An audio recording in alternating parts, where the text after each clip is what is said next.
My name is Kabani.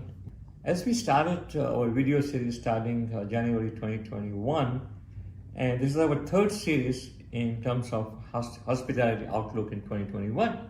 Last time we presented Carlos Rodriguez from Driftwood, who gave a very good opinion of his take in 2021.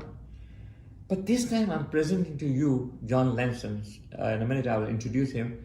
He will be talking about Florida hospitality, how the Florida is looking in 2021, as a lot of people are moving to Florida and trying to do business in Florida. And those who have the hotels in Florida want to see how this year looking. We're very optimistic, but here is my take. And in that pleasure, I want to introduce John Lancet, whom I know for a long time.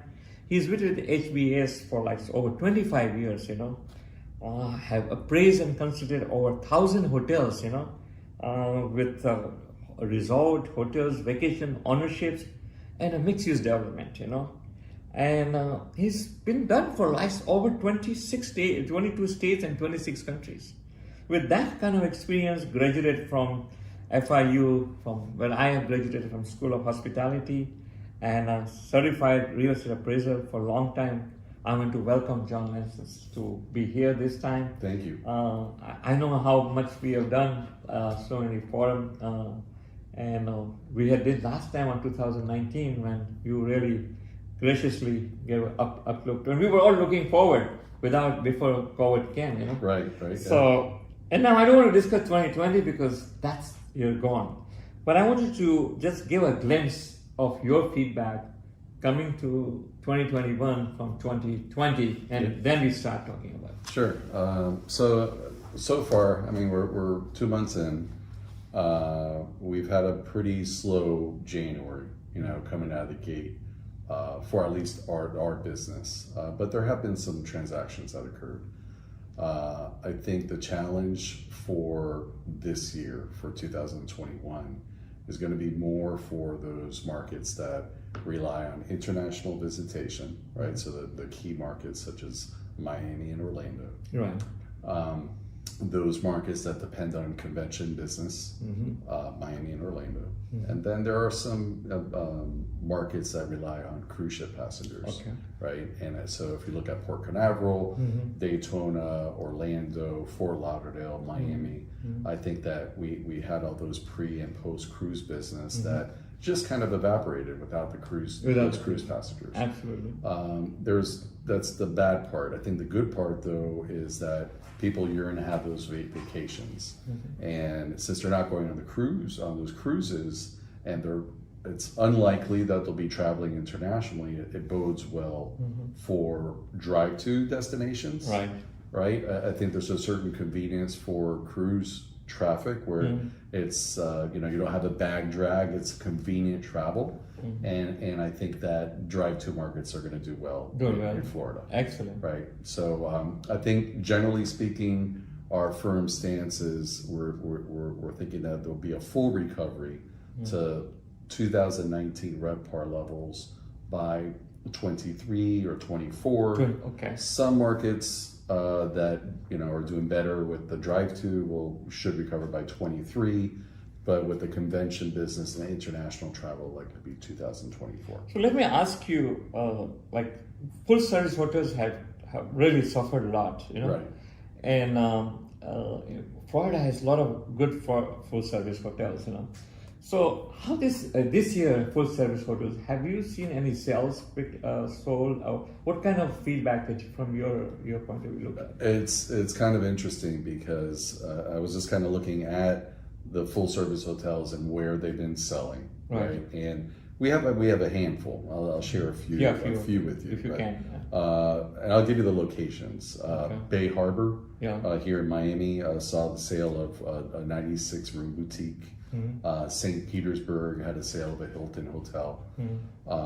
In Orlando, there was a large Sheraton Lake Buena Vista that sold. That's sold, Miami Beach, there was the Washington Park sold recently. Oh, yes. Yeah. A large hotel in Jacksonville sold, the Omni. It was like about 354 rooms. So it's taking more now. And this is all over the last 2 months. And I saw it's kind of a mixed bag on the financing for these full service hotels. I mean, I saw some financing at like 40% of the sale price to as high as 85%.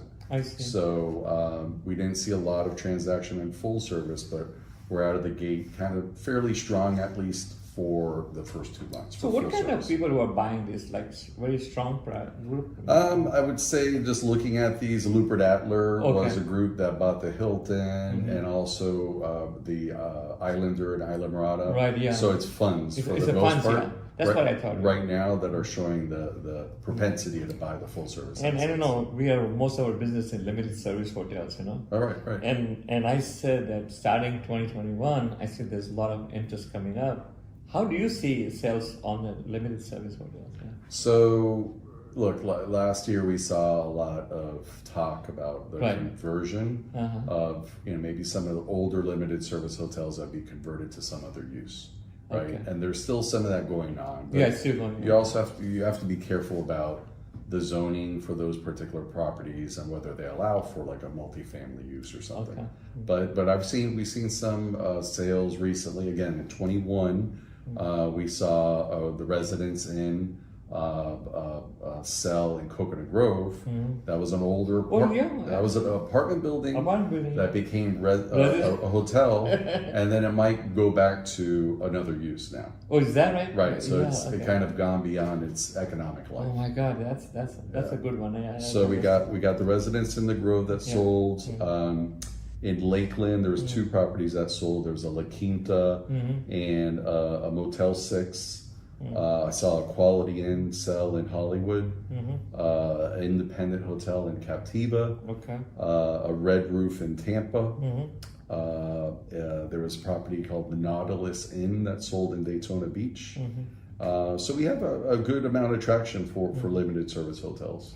And in regards to the numbers that year-to-date numbers in both the properties, which going faster is a full service or limited in opinion? It's interesting. So more limited service properties have sold. So that's what I thought. 16 limited service hotels. Oh, really? Sold. Exactly. Yeah.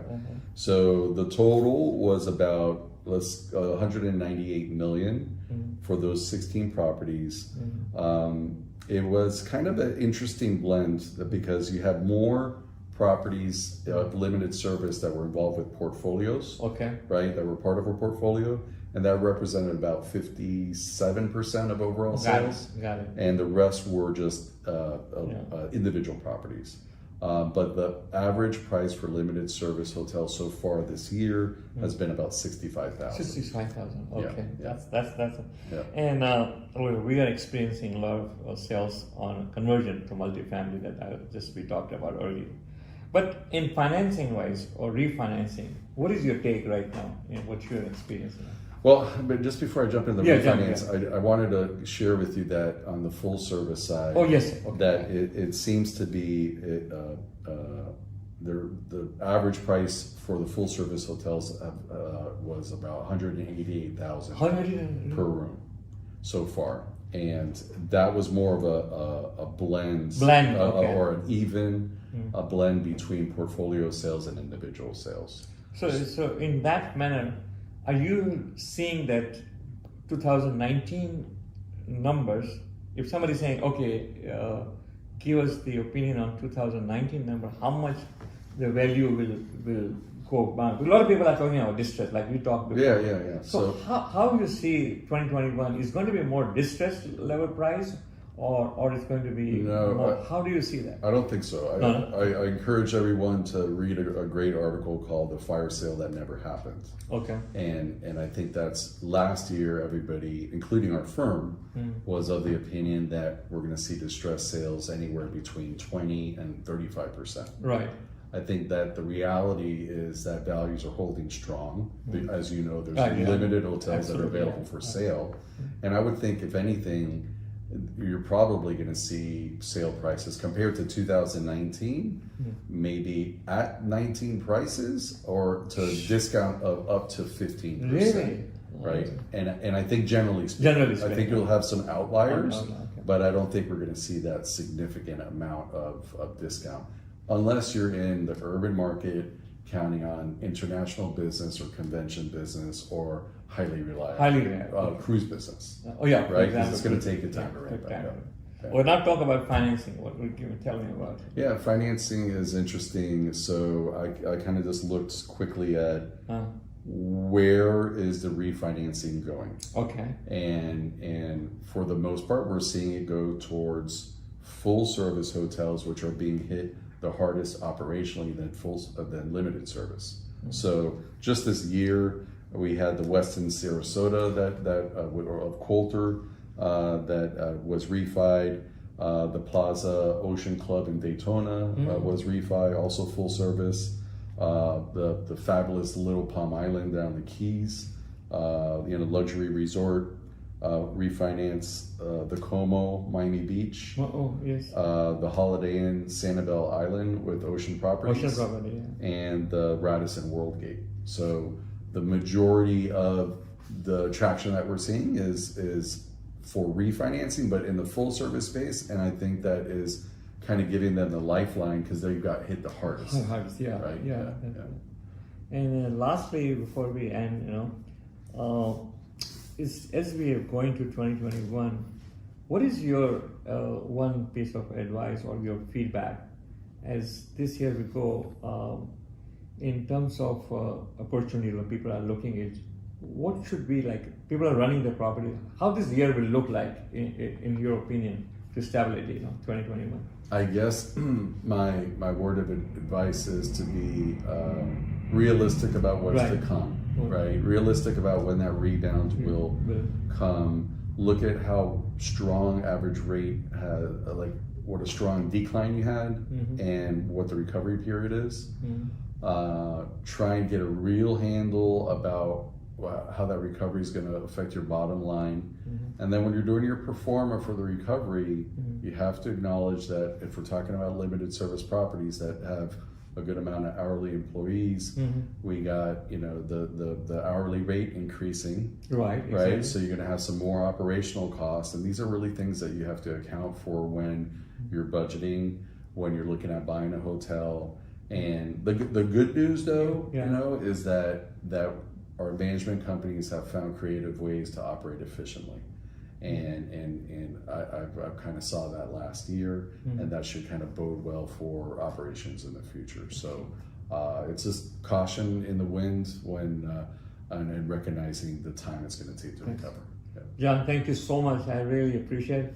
For this series, as we're going this year, you will see a lot of other speakers coming in. John is a good friend of mine. I really appreciate it that you come today. And I hope you enjoy this series and information about Florida. Florida is getting very big push for a lot of things. So we look forward for any feedback that you have on this video. Thank you so much for listening.